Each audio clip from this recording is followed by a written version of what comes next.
What's up, guys? So today we're making pizza. It's really hard to make good pizza in a tiny apartment in Brooklyn. So we're gonna do a little hack where we actually fry the dough beforehand. So we have our dough here, our flour here. This is 00 and bread flour mixed together, about 250 grams a piece. We're going to add now salt, about 8 grams. We're gonna add some sugar and some active dry yeast. Right on. So we're gonna start by just kind of incorporating this, putting this together, and then we're gonna add our water. Our New York water, by the way. New York City gets voted every year for having the best tap water by weird people who vote on tap water. Anyways, about 325 milliliters. Okay, so this is kind of coming together. We have to finish by kneading it. This is the only workout I'm gonna get today, unfortunately. You just have to do this for literally 5 minutes. I assume this will probably be a fast motion shot.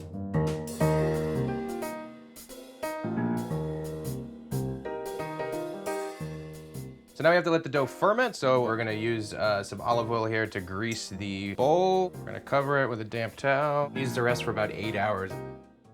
We're gonna go ahead and get the sauce done. We're gonna start with olive oil, garlic, and your apartment's gonna start smelling like amazing right now too. We have crushed red pepper, dried oregano, and dried basil.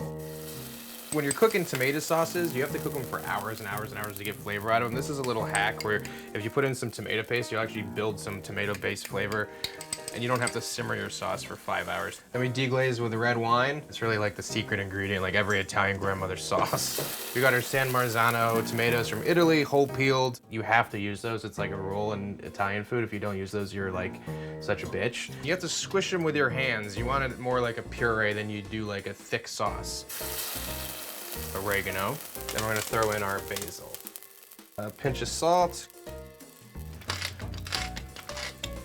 And I'm gonna add one special side ingredient, so just bear with me. Starburst. Glitter. Skittles? It's actually really good for cocktails, but I think it's got a little special kick to it.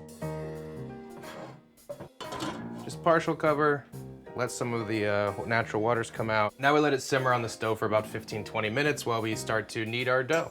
So our dough's done, it's been sitting for about 8 hours. You can tell it's done when it's doubled in size. And it smells like beer. It's awesome. So we're gonna flour our work surface here. We're gonna break this up into 4, because this is gonna make about 4 pizzas. And then we're just gonna do this by hand. So you want the pizza dough to be roughly the same size as your skillet. You can do the old knuckle trick. I would throw it up in the air, but I feel like that's too risky. Try it. Okay, that don't work out. I'm usually very athletic, guys. All right, so now we're gonna move the dough into the fryer. And you want about 45 seconds on each side.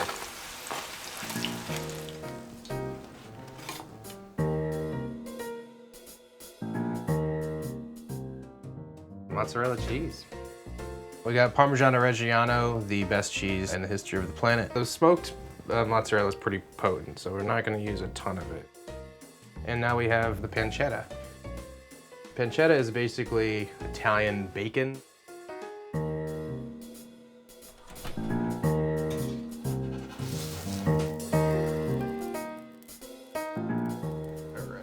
Really crispy on the outside, moist on the inside. Some seriously awesome pizza. Does everybody have the slice they're gonna grab? You got that one? I'll get this one. Go. This is the dream take. Everybody We need one of you eating. Okay. That's awesome. You want a sound one now on the crust? Yeah. Ready? I'll just eat pizza all night. We can keep doing these. This is great. One more take.